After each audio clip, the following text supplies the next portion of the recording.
ଦାସବାବୁ ଉଠ, ସକାଳ ହେଇଗଲାଣି ଯେ। ଜମା ଡାକନି, ମୁଁ ଗୋଟେ ଶୋଇବି। ହଉ ତୁମେ ତୁମର ଶୁଅ, ମୁଁ ଯାଇ ଠାକୁର ପୂଜା କରେ। ମୋର ସିଆଡ଼େ କେତେ କାମ ଲୋ ମା। ଠାକୁର ଘର କବାଟ ଖୋଲି ଦେଖେ ତ ଜଗା ତାର ମୋତେ ଦେଖି ଖିଲି ଖିଲି ହସୁଛି। କାହିଁକି କେଜାଣି ଜଗା ଆଜି ହସୁଛି। ତାଙ୍କୁ ଗୋଟେ କାମିନୀ ଫୁଲ ଦେଇଦେଇ ମା ବୃନ୍ଦାବତୀକୁ ପାଣି ଦେଇଦେଇ ନମ କରିଦେଇଥିଲି। ସମ୍ବାରୀ ପାଖରେ ଟିକେ କୁଟା ପକାଇ ଦେଇଥିଲି, ସେ ତାର ଖାଇଦେଲା। ମାଛମାନଙ୍କୁ ଦାନା ଦେଇଦେଲି, ସେ ବି ଖାଇଦେଲେ। ଆଜି ବାପାଙ୍କ ଫରମାଇଶରେ ହେଇଥିଲା ବ୍ରେକଫାଷ୍ଟ। ଆଉ ବ୍ରେକଫାଷ୍ଟରେ କ'ଣ ଆଇଟମ୍ ହେଇଥିଲା ଜାଣିଛନ୍ତି? ପୁରୀ ସହିତ ମଟର ଆଳୁ ତରକାରୀ। ବାପାଙ୍କୁ ଏଇଟା ଖାଇବା ପାଇଁ ବହୁତ ଭଲ ଲାଗେ, ସେଥିପାଇଁ ମୁଁ ଶୀଘ୍ର ଏସବୁ ଆଇଟମ୍ କରିଦେଇଥିଲି। ଆଉ ସେତିକିରେ କ'ଣ ମନ ଭରିଥିଲା କି ମୋ ସ୍ୱାମୀଙ୍କର?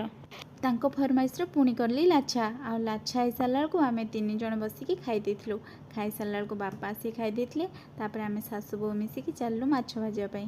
ଆଉ ମାଛ ତରକାରୀ ହେଇସାରିଲା ବେଳକୁ ସମସ୍ତେ ଏକାଠି ବସିକି ଭାତ ଖାଇ ଦେଇଥିଲୁ। ଆଉ ଭିଡ଼ିଓଟି ଯଦି ଭଲ ଲାଗେ ଆପଣମାନେ ନିହାତି ସବସ୍କ୍ରାଇବ୍ କରିବେ। ରହୁଛି।